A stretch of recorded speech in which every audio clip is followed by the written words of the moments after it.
Well, he was obviously more aggressive, but I thought we did a good job of, they went small. They're small, and you punish them two ways. You punish them on the switches, which I thought we found them down low when they switch, and then he punished them on the offensive boards. So it was a little bit. That was our strength. Their strength was, five out and playing five guards, and he was a absolutely dominated the second half. And then Donovan hit some shots tonight, which I'm sure was a really good sign to see. But he also set a career high in assists. What did you think of playmaking? He changed the game because we started out poorly. His stint was not good. His first stint, and that second stint, he came in.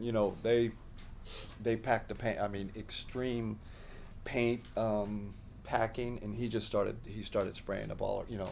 Around. Once he got it out of their tight shell, then we started making decisions behind that, and that kind of broke the game out. So his understanding, his reading of the game is elite. Change the game. Excuse me. Coach, we saw Sam Merrill have some big minutes tonight, three-pointers, cutting to the basket, getting into defensive sets and all those things. What have you seen from Sam on both ends of the ball this season that has allowed you to stick with him? Man, we just we trust him on both ends. It's not just all the offense and like what you said, he's generating offense even when he's not shooting, right? He runs all those ghost screens. He cuts. He just churns the defense up. Quite honestly, that's why we started him against Portland, the other night, because we knew we needed more actions than just pick and roll with DG and Don. So he gives you that. He gives you that guy that's off the ball. You're just running around and making things happen. Speaking of stints, Isaac Okoro had a really good first stint. Was just coming off the bench, giving you guys a jolt. Had more points than we've seen from him in quite some time. What did you think of his first stint and how that kind of changed the aspect of the game? Really good, and we really debated to get him back in at the end. He probably deserved to play at the end. That's how well he played, and we went back and forth. We stuck with Dre, which worked out, but he really deserved to play at the end of the game. He was fantastic on both ends. Daryl. We talk a lot about Jared and just how whatever you ask of him, he does. When you need him to have a big night like tonight, he has the big night. When you need him to take a step back for somebody else, he does. Just what can you say about Jared's team mentality? Yeah, and he never misses a game, right? Like he backs. Like, I don't know how he does it energy-wise. I was expecting, and I think in the first half his energy was pretty down. I was concerned, even shortened his minutes a little in the first half. I'm like, man, Jay doesn't have it tonight, which is normal with all the games he's backed up. But man, he knew what we needed.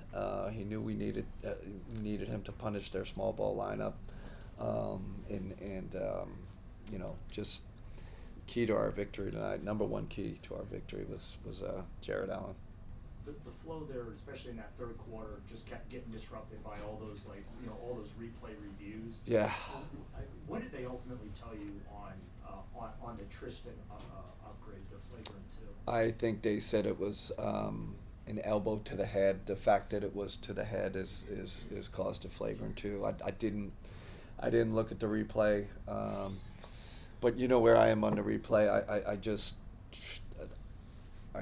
I sympathize with you guys. I sympathize with the fans, like the reviews and the challenges. I prefer the game flowed more, and I thought we were getting that way with the NBA, where we're shortening the games, and it's got to go. But every review, you're sitting there for, it seems like forever. It just kills it for the crowd, kills it for the players. So I just, however they can limit those reviews and including the challenges, I'm voting yes. The game's gotta flow better. There's too much stoppage, in my opinion.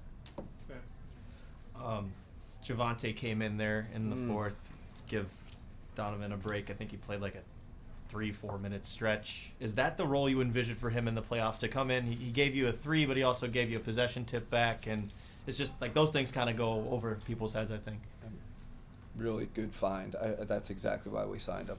Exactly for that. He's got to be a pinch hitter. He's got to come in and he's got to, get us an extra possession, get us a rebound. And then he's not afraid of them. I thought that 3 hit was big. He passed the first one up, threw it to Max. We got the offensive rebound. Then he hit the 3. He's a winner. He knows what we need. He knows his role, and his athleticism is unique, and he's got a pop and a feel to get extra possessions. Really glad, we got him. He's been asked. He's done everything we've asked so far. And I think in the second half you guys did a better job, and it looks like the offensive boards were another thing that kind of gave you some problems tonight. Is there anything you can do better just from keeping guys from crashing from the corner, or just being around the rim a little better? I'm going to call Tom Izzo on the phone and get some advice. I always say I'm not a rebounding coach. I have to find a better way to help these guys, because we're getting smashed right now. I mean, 19 offensive rebounds against Portland, 19 against tonight, and when you're, your defense can be fine or good, and then you're giving these extra possessions. It's too hard. Teams are too good, and we got to find a way to rebound better as a team. Coach, you talked about Donovan's assist earlier. I think he had one against Utah. He had one tonight, the one-handed pass across court to the corner. You were just sit back in awe of some of the passes that Donovan's capable of making. That's the baseball, I don't know. He's like, he could just I think of like a center fielder just gunning it to home plate. Like he's just, and he doesn't need a lot of motion, right? He doesn't need a wind up. It's just and the ball is just an absolute dart. To me, there's very few players in the league that have, LeBron's one of them. I always felt like playing LeBron. It was like, if you shift off 1 millimeter, he's going to fire not only a great pass, but an absolute dart to the shooter, and you can't even, you're just stuck. And Donovan's in that class. He did it multiple times tonight. I think the first one he had was the one to the corner. Yeah. He's on the right side. He threw it to the corner. They're shifted. Boom. They don't even move, and then you got a wide open 3. So elite skill. Again, I think it's at his multi-sport background. It helps him with it. Simon. Kenny, to your point about the stoppages, I think fans understand. We want the action to keep going. Can you help them understand from a player's and coach's perspective how important that the rhythm that gets interrupted is to the game? I just listen to the players, right? And I know, you coach in flow too, right? And then all of a sudden it just stops, and it's hard to get going again.